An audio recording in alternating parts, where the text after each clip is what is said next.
Hello and welcome to a tutorial on how to create newsletters on the new Sequoia website. We're using a new plugin called Mail Poet, and it's if you log into the dashboard and on the left menu look for Mail Poet. When you select that, you have a few settings here. Emails are of course the newsletters that you're going to send out.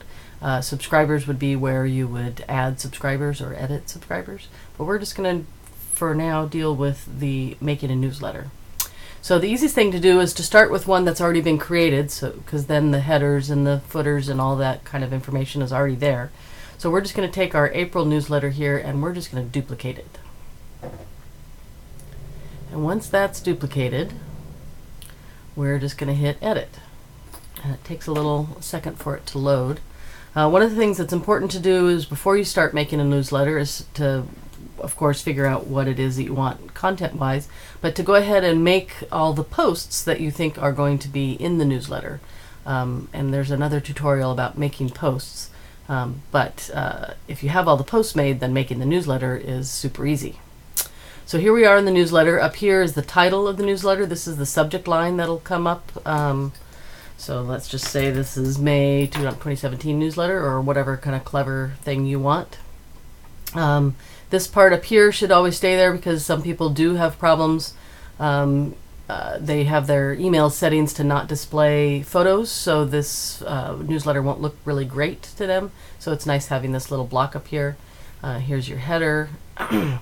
This little section is a section that'll allow put in the subscriber's name in there. So that you can go ahead and leave that little bit, but then this little section here, if you just click in it, it's just a text block, so you can just edit it however you would like to edit it. There's a bunch of dividers that I've added in just to kind of divide up the content. When you add a new divider, it might not default to the dots, which I kind of thought looked cool, but you can just add the dividers, and at the end you can just select. Let's see here, I'll show you. So let's say I want to change this divider to that style, and if I wanted to change all the dividers to that style, I'd just say apply to all dividers. And so now all dividers are just a solid line, as you can see, instead of a dotted line. But let's say I want to make them all dotted lines, and I want to apply that to all dividers, and now I'm saying done. So there's the divider, there's your text, you just click in it and write whatever you want. You have some editing tools here. You can make things bold, you can make things italic, you can change their color, you can make things a link by just highlighting the text that you want to become a link and then clicking on the insert link, and you can add the URL, change the text, give it a title if you want for reader views. That's for alter abled access, and then if you want it to open in a new window, you can. So there's all of that information. The other thing that's really beautiful about this setup is that you can have things in different columns, and that's how I've kind of dealt with getting photos to not be so huge. So for instance, this content here is a single column with the title, but then this here is a 2-column section, and then this is just a read more button.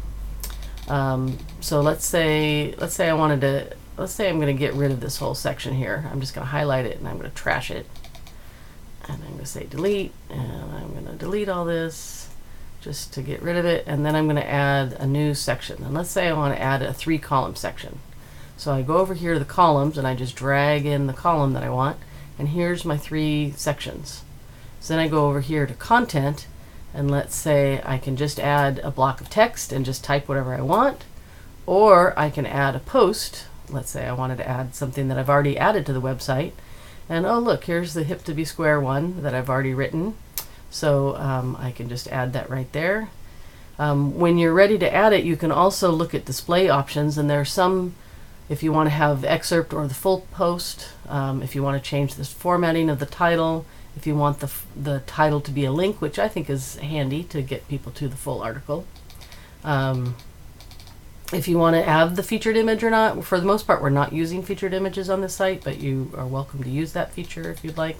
If you want to show the author or the categories, and if you wanted the read more link to say something different, for instance, if it was for a class, you would say register, or something like that. And if you want a divider between the sections, you can have that. So let's say we're going to insert that selected section. And then let's say over here I wanted to have an image. I would just take the image thing over here and I'd drag it in there. And then I would pick my image. Let's just say we want that one. And voila, there's the image. I have some choices here. If I want to take this, let's say that this was for a class, I could put the link of the image could go to that class also if you wanted to add the link in here. Otherwise you say done. And let's say then I wanted to add a button. I know this doesn't really look right, but let's just say I wanted to add a button over here, or maybe I want to add it down here, or maybe I'll add it over here. So there's my button, and here I can just put, if I wanted to say register or read more, something like that. And then here's where you can have some images on what the background and what the border is. But for now I can just say done, and let's say I've already made a button that I like. I deleted it. Let's say I had here's one. Here's a button that I like. So I can just select that button, and I can say apply style to all buttons and say done. And so now that new button that I made that said register, that is now gray with the blue text. So it's really very easy to drag and drop content around. Once you have content in here, if you decide you don't like where it is, you can trash it or you can move it just by dragging it here. We can move this over to this section if we want. The one thing that is difficult to do is once you've made 3 columns, you can't change it to be 2 columns, for example, but you can just easily bring in another 2-column section and then just move this content. You're grabbing the little plus here over here, and let's say I want to move this content over here. Sometimes it's kind of hard to get it in the right spot. Sometimes you have to try a couple times to get it. Well, you see what I mean. Sometimes you just have to play with it to get the content into the right section. So some of these are 3 columns, some of them are 2 columns, some of them have dividers in between. If you want to add a divider, you just it's in content, you just drag that over. If you wanted a little space between things, you just add a spacer. It's really pretty straightforward. I kind of really like this plugin. The social icons here are on the bottom. Are ones that I kind of created just because I like my style better than the one that was automatically in the program. So you can just duplicate those. When you're done with it, you can send yourself a preview. Unfortunately, it'll always put my name in there first, and you're always welcome to send me a preview if you want. But you can just type your own name in there. It's just that I'm listed as the first administrator on the website, so therefore it defaults to the first address, which unfortunately is mine. But you can just always send a preview, or you can also view the newsletter in your browser just to see what it looked like when it's all said and done. So for now I have to wait for that to load. Okay, so there's our little sample. You just click away from it to get out of that. When you're all done with all of this, you just go to the send preview. I'm sorry, not send preview. We just go to the send tab, sorry. I was going to send that preview to myself. Once this is done, you just continue to the send feature, and oh yeah, there it is. Sorry, I couldn't find it.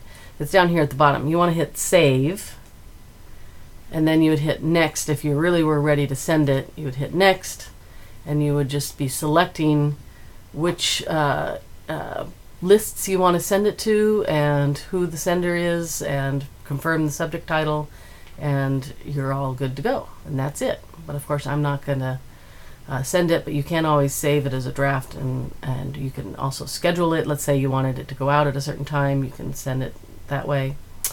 So I think that's it. All you need to know on how to make a newsletter. Pretty straightforward. Thanks for watching.